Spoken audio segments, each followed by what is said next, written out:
Hi అండి, అందరికీ నమస్తే. Welcome to Bhavitha cooking channel. ఈరోజు వీడియోలో వచ్చేసి సాఫ్ట్ సజ్జ రొట్టెల్ని ఎలా తయారు చేసుకోవాలో చూపించబోతున్నానండి. చాలా ఈజీగా తయారు చేసుకోవచ్చు.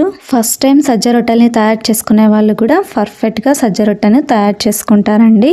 చాలా మందిలో సజ్జ రొట్టెల్ని చేసుకునేటప్పుడు పిండి అనేది విరిగిపోయి రొట్టెలు చేసుకోవడానికి వీలు కాదండి. అందుకోసమే నేను ఇక్కడ చపాతీలు చేసుకునేంత ఈజీగా సజ్జ రొట్టెల్ని ఎలా తయారు చేసుకోవాలో ఈ వీడియోలో చూపిస్తాను. అలాగే ఈ సజ్జ రొట్టెలు హెల్త్కి కూడా చాలా మంచిదండి. సజ్జలు బాడీలో ఉండే ఫ్యాట్ని తగ్గిస్తాయండి. కొలెస్ట్రాల్ ఉండే వాళ్ళకు చాలా మంచిది. అంతేకాదు డయాబెటీస్ ఉన్న వాళ్ళకు, అలాగే వెయిట్ లాస్ అవ్వాలనుకున్న వారికి చాలా హెల్తీ రెసిపీ అండి. షుగర్ ఉన్న వాళ్ళకు గోధుమ రొట్టె కన్నా ఇలా సజ్జ రొట్టెను చేసుకొని తినడం చాలా మంచిదండి. హెల్త్కి చాలా మంచిది. అలాగే ఈ సజ్జ రొట్టెకు కాంబినేషన్గా దోసకాయ కర్రీని ఎలా తయారు చేసుకోవాలో కూడా చూపిస్తానండి. ముందుగా కర్రీని ప్రిపేర్ చేసుకుందామండి. అందుకోసం ముందుగా స్టవ్ మీద ఒక ప్యాన్ ఉంచి అందులోకి 2 టేబుల్ స్పూన్ల దాకా ఆయిల్ని వేసుకోండి. ఆయిల్ కాస్త వేడెక్కిన తర్వాత 1 టేబుల్ స్పూన్ శనగపప్పును వేసుకోండి. ఇందులోకి 1/2 టీ స్పూన్ దాకా జీలకర్ర ఆవాల్ని వేసుకోండి. ఇందులోకి 4 ఎండుమిరపకాయలను కూడా వేసుకోండి. నెక్స్ట్ కొద్దిగా కరివేపాకును కూడా వేసుకొని ఈ పోపును మొత్తం కూడా ఫ్రై చేసుకోండి. పోపు మొత్తం కాస్త కలర్ చేంజ్ అయ్యేంత వరకు ఇలా ఫ్రై చేసుకోండి. పోపు కాస్త కలర్ చేంజ్ అయిన తర్వాత 1 కప్పు దాకా ఉల్లిపాయ ముక్కల్ని వేసుకోండి. ఇందులోకి 1/2 కప్పు దాకా చిన్నగా కట్ చేసి పెట్టుకున్న బంగాళాదుంప ముక్కల్ని వేసుకోండి. నెక్స్ట్ లేత దోసకాయల్ని తీసుకుని ఇలా చిన్న ముక్కలుగా కట్ చేసి పెద్ద కప్పుతో 1 కప్పు దాకా తీసుకోండి. ఇప్పుడు మంటను మీడియం ఫ్లేమ్లో ఉంచుకొని ఒకసారి బాగా కలపండి. ఇందులోకి నీళ్ళు అనేవి ఏమీ వేసుకోకుండా మూత పెట్టేసి స్టవ్ని మీడియం ఫ్లేమ్లో ఉంచుకొని దోసకాయ ముక్కలు, ఉల్లిపాయ ముక్కలు, ఆలు ముక్కలు కూడా సాఫ్ట్ అయ్యేంత వరకు ఇలా మూత పెట్టేసి ఉడకనివ్వండి. ఇలా 5 నిమిషాల పాటు దోసకాయ ముక్కల్ని ఉడికించుకున్న తర్వాత ఇప్పుడు మూతను తీసి ఒకసారి బాగా కలపండి. ఇందులోకి చిన్నగా కట్ చేసి పెట్టుకున్న టమోటా ముక్కల్ని 1/2 కప్పు దాకా వేసుకోండి. ఇప్పుడు టమోటా ముక్కలు బాగా కలిసేటట్టు కలుపుకున్న తర్వాత మూత పెట్టేసి టమోటా ముక్కలు సాఫ్ట్ అయ్యేంత వరకు కూడా మూత పెట్టేసి ఉడికించండి. కనీసం అంటే 3 నుండి 4 నిమిషాల పాటు టమోటా ముక్కల్ని ఉడికించండి. ఇలా 4 నిమిషాల తర్వాత మూతను తీసి ఒకసారి బాగా కలపండి. నెక్స్ట్ ఇందులోకి 1 టీ స్పూన్ దాకా ధనియాల పొడిని వేసుకోండి. అలాగే రుచికి సరిపడంత కారం కూడా వేసుకోండి. 1/2 టీ స్పూన్ దాకా పసుపును కూడా వేసుకోండి. ఇందులోకి రుచికి సరిపడంత ఉప్పును కూడా వేసుకొని ఇప్పుడు వీటన్నిటిని కూడా బాగా కలిసేటట్టు కలపండి. ఇలా 1 నిమిషం పాటు కలుపుకుంటూ ఫ్రై చేసుకోండి. వీటన్నిటిని 1 నిమిషం పాటు ఫ్రై చేసుకున్న తర్వాత ఇందులోకి 1/2 కప్పు దాకా నీళ్ళను వేసుకుని ఇప్పుడు బాగా కలపండి. ఇలా బాగా కలుపుకున్న తర్వాత ఇప్పుడు మూత పెట్టేసి 5 నిమిషాల పాటు ఉడికించండి. ఇవన్నీ 5 నిమిషాల పాటు ఉడికే లోపల పక్కన పిండిని జల్లించుకుందామండి. అందుకోసము ఇలా వెడల్పుగా ఉండే ఒక ప్లేట్ని తీసుకొని అందులోకి జల్లెడని ఉంచి 2 కప్పుల దాకా సజ్జ పిండిని తీసుకోండి. ఇప్పుడు ఈ సజ్జ పిండిని జల్లించండి. నేను వచ్చేసి సజ్జల్ని తీసుకొచ్చి పిండి ఆడించుకున్నానండి.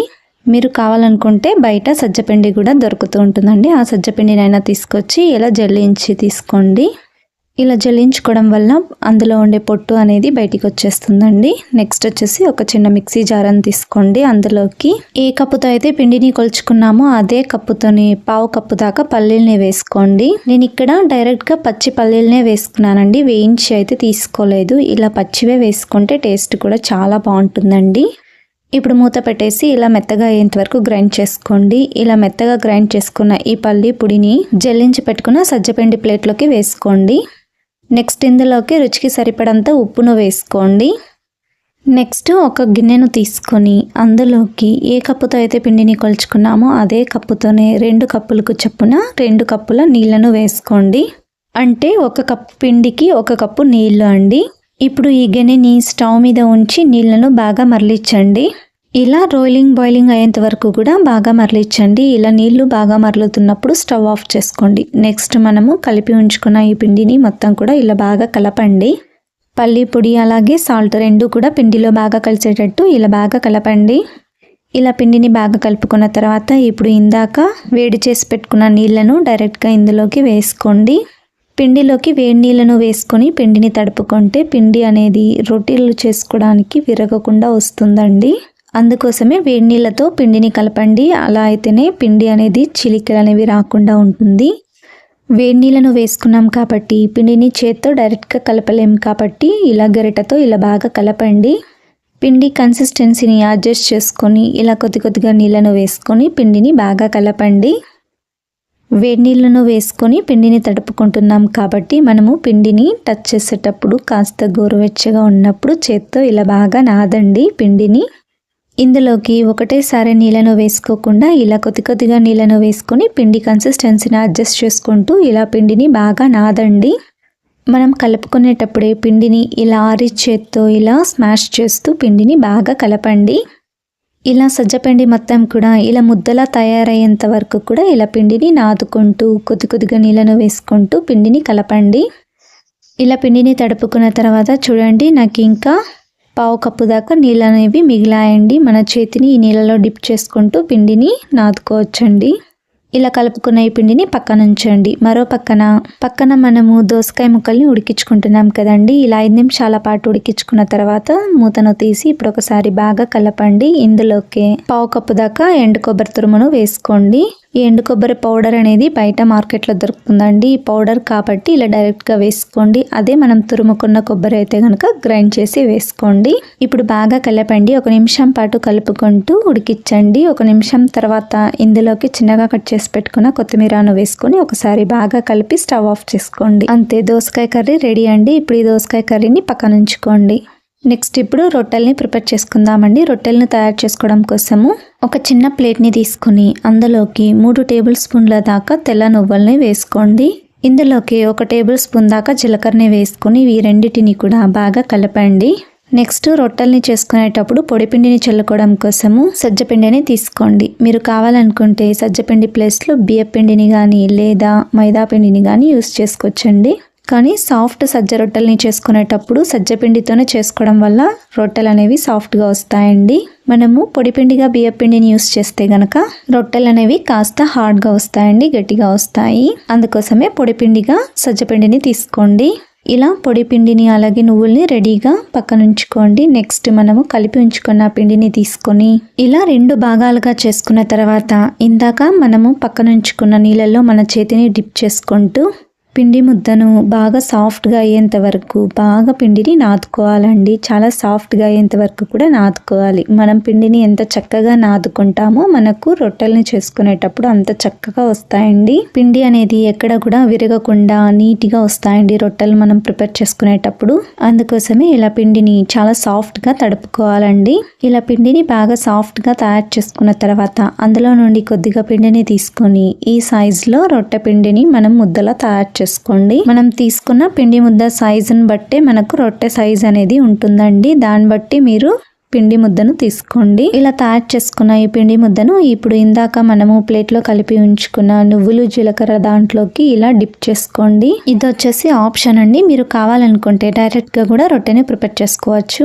ఆ పిండి ముద్దను 2 వైపులా కూడా నువ్వులు అలాగే జీలకర్ర అతుక్కునేటట్టు ఇలా 2 వైపులకు కూడా డిప్ చేసుకోండి. ఇలా డిప్ చేసుకున్న తర్వాత అందులో ఉండే ఎక్స్ట్రా మొత్తం అందులోకి పడేటట్టు ఇక్కడ నేను చూపిస్తున్న విధంగా రొట్టెను ఇలా రొటేట్ చేసుకోండి.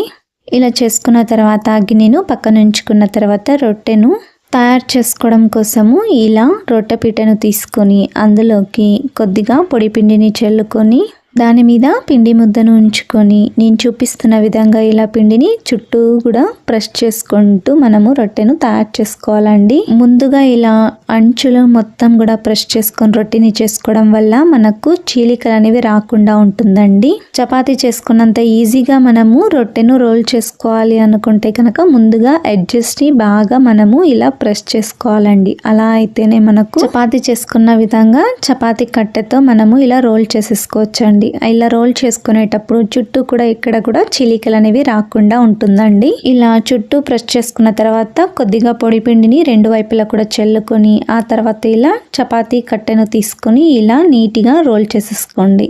మనం రోల్ చేసుకునేటప్పుడు కూడా రొట్టెకు ఎడ్జెస్లో రోల్ చేసుకోవాలండి. మధ్యలో రోల్ చేస్తే గనక మధ్యలోనే పల్చగా అయిపోతుంది రొట్టె అనేది. అలాగే రొట్టె కూడా సాగకుండా ఉంటుందండి. ఇలా రొట్టె అనేది సాగాలి అనుకుంటే కనుక మనం ఎడ్జెస్ట్లోనే రోల్ చేసుకోవాలి. రొట్టెను మరొక చేత్తో ఇలా తిప్పుకుంటూనే రోల్ చేసుకోవాలండి రొట్టె అనేది. అలా అయితే అడుగున అంటుకోకుండా ఉంటుందండి రొట్టె అనేది. ఒకవేళ అతుక్కున్నట్టు కనుక అనిపిస్తే కొద్దిగా పొడి పిండిని కింద వేసుకొని మనం రోల్ చేసుకోవాలి. ఇలా గనక మనము రొట్టెని రోల్ చేసుకుంటే ఫస్ట్ టైం రొట్టెల్ని తయారు చేసుకున్న వాళ్ళు కూడా ఖచ్చితంగా చాలా పర్ఫెక్ట్గా రొట్టెను ప్రిపేర్ చేస్తారండి. ఇలా మీకు నచ్చిన విధంగా నచ్చిన సైజులో రొట్టెల్ని ప్రిపేర్ చేసుకోవచ్చండి. ఇలా రొట్టెను రోల్ చేసుకున్న తర్వాత ఫైనల్గా ఇలా చేత్తో చుట్టూ కూడా తట్టుకోండి. ఇలా తట్టడం వల్ల రొట్టె అనేది ఎక్కడన్నా చుట్టూ కూడా ఏమన్నా చిన్న చిన్న చిలికిలు వచ్చినా సరే వాటిని ఇలా తట్టడం వల్ల క్లోజ్ చేసేసుకోవచ్చండి. చూడండి ఇలా రొట్టెను తయారు చేసుకున్న తర్వాత ఎంత ఈజీగా మనము చేత్తోనే తీసి వేసుకోవచ్చు కదండి. ఇప్పుడు స్టవ్ మీద రొట్టె పెనాన్ని ఉంచి రొట్టె పెనాన్ని మీడియం హీట్లో హీట్ చేసుకోండి. మీడియం హీట్ అయిన తర్వాత మనం తయారు చేసి పెట్టుకున్న రొట్టెను వేసుకోండి. ఇప్పుడు స్టవ్ని మీడియం ఫ్లేమ్లో ఉంచుకొని 1 నిమిషం పాటు రొట్టెని కాల్చండి. 1 నిమిషం తర్వాత తడిగుడ్డతో పైన మొత్తం కూడా ఇలా స్ప్రింకిల్ చేసుకోండి. ఇలా తడిగుడ్డతో స్ప్రింకిల్ చేసుకున్న తర్వాత 1/2 నిమిషం తర్వాత మరో పక్కకి టర్న్ చేసుకోండి. మరో పక్కకి కూడా 1 నిమిషం పాటు స్లో ఫ్లేమ్లో కాల్చుకున్న తర్వాత ఇలా 2 వైపులకు టర్న్ చేసుకుంటూ రొట్టెను కాల్చండి. సాఫ్ట్ రొట్టెల్ని తయారు చేసుకుంటున్నాం కాబట్టి మనం ఎక్కువగా అటువైపుకి ఇటువైపుకి రొట్టెను తిప్పకూడదండి. ఒకేసారి మనము తిప్పుకొని కాల్చుకోవాలి. ఎక్కువ సార్లు మనం రొటేట్ చేసామే అనుకోండి రొట్టె అనేది గట్టి పడిపోతుందండి. అందుకోసమే రొట్టెను ఇలా కాల్చుకోవాలి. అలా అయితేనే సాఫ్ట్గా వస్తాయండి రొట్టెలు అనేవి. నెక్స్ట్ మిగతా పిండితో కూడా సేమ్ ప్రాసెస్లోనే రొట్టెల్ని తయారు చేసుకోవాలండి. ముందుగా కొద్దిగా పిండిని తీసుకొని పిండిని బాగా నాదుకొని ఇలా పిండి ముద్దను తీసుకోవాలి. తర్వాత నువ్వులు జీలకర్రలో డిప్ చేసుకున్న తర్వాత ఇక్కడ నేను చూపిస్తున్న విధంగానే ఇలా రోల్ చేసుకోవాలి. ఇలా తయారు చేసుకున్న ఈ పిండి ముద్దను పీట మీద ఉంచి పొడి పిండిని చల్లుకుంటూ మనం చుట్టూ ప్రెస్ చేసుకోవాలి. ఎప్పుడైనా సరే రొట్టెని తయారు చేసుకునేటప్పుడు ముందుగా రొట్టెకు ఇలా ఎడ్జెస్ని ప్రెస్ చేసుకున్న తర్వాత పొడి పిండిని చల్లుకొని చపాతీలు చేసుకున్నంత సులువుగా చపాతీ చేసుకునే కర్రతో ఇలా ఈజీగా రోల్ చేసేసుకోవచ్చండి. ఇలానే రొట్టెల్ని ప్రిపేర్ చేసుకోవాలి. ఇలా రొట్టెల్ని తయారు చేసుకుంటే ఎక్కడ కూడా చీలికలు అనేవి రాకుండా పర్ఫెక్ట్గా తయారు చేసుకుంటారండి. ఎప్పుడైనా మనం ఇలా ఎడ్జెస్ని ఎక్కడైనా చీలికలు అనేవి కనుక వస్తే మనం చేత్తో ఇలా ప్రెస్ చేసుకుంటూ చుట్టూ కూడా ఇలా రొట్టెను తిప్పుకుంటూ మనము రొట్టెల్ని తయారు చేసుకోవాలి. అలాగే సాఫ్ట్ రొట్టెల్ని తయారు చేసుకునేటప్పుడు ఎప్పుడైనా సరే స్టవ్ మీద మనము పెనాన్ని నార్మల్ హీట్ చేసుకున్న తర్వాత మనము రొట్టెను వేసుకొని మీడియం టు హై ఫ్లేమ్లో రొట్టెను కాల్చుకోవాలండి. ఇలా తడిగుడ్డతో పైన మొత్తం కూడా ఇలా స్ప్రింకిల్ చేసుకున్న తర్వాత మరో పక్కకి టర్న్ చేసుకొని కాల్చుకోవాలి. ఎక్కువగా 2 వైపులకు ఇలా టర్న్ చేసుకుంటూ రొట్టెని కాలుస్తే గట్టిగా అయిపోతాయండి. మనం గట్టి సజ్జ రొట్టెల్ని చేసుకునేటప్పుడు అలా 2 వైపులకి ఇలా టర్న్ చేసుకుంటూ రొట్టెల్ని తయారు చేసుకోవాలి. సాఫ్ట్ రొట్టెల్ని తయారు చేసుకునేటప్పుడు ఇలా ఎక్కువగా మనం రొటేట్ చేసుకోకుండా ఒకటేసారి కూడా మనం ఇలా చుట్టూ ఇలానే తిప్పుకుంటూనే మనము రొట్టెని కాల్చుకోవాలి. అలా కాల్చుకుంటే సాఫ్ట్గా వస్తాయండి రొట్టెలు అనేవి. ఇలా చేసుకుంటే పళ్ళు లేని ముసలి వాళ్ళైనా సరే రొట్టెను తింటారండి. అంత సాఫ్ట్గా వస్తాయి సజ్జ రొట్టెలు అనేవి. అంతే, చూసారు కదండి ఎంతో ఈజీగా సాఫ్ట్గా తయారు చేసుకునే సజ్జ రొట్టెలు రెడీ అండి. తప్పకుండా మీరు కూడా ఇంట్లో ట్రై చేయండి. ఇప్పుడు మనం తయారు చేసి పెట్టుకున్న సజ్జ రొట్టెల్ని ఒక సర్వింగ్ ప్లేట్ తీసుకొని అలాగే తయారు చేసి పెట్టుకున్న దోసకాయ పళ్ళెతో కనుక వేసుకొని తింటే చాలా అంటే చాలా బాగుంటుందండి. తప్పకుండా మీరు కూడా ఇంట్లో ట్రై చేయండి. అలాగే మీకు ఎలా వచ్చిందో కింద కామెంట్ సెక్షన్లో కామెంట్ చేయండి. అలాగే లైక్ చేయండి, షేర్ చేయండి, సబ్స్క్రైబ్ చేయండి. ఇలాంటి మరెన్నో మంచి మంచి రెసిపీస్, హెల్తీ రెసిపీస్ కోసము తప్పకుండా నా ఛానల్ని సబ్స్క్రైబ్ చేసుకోండి. Thank you for watching video.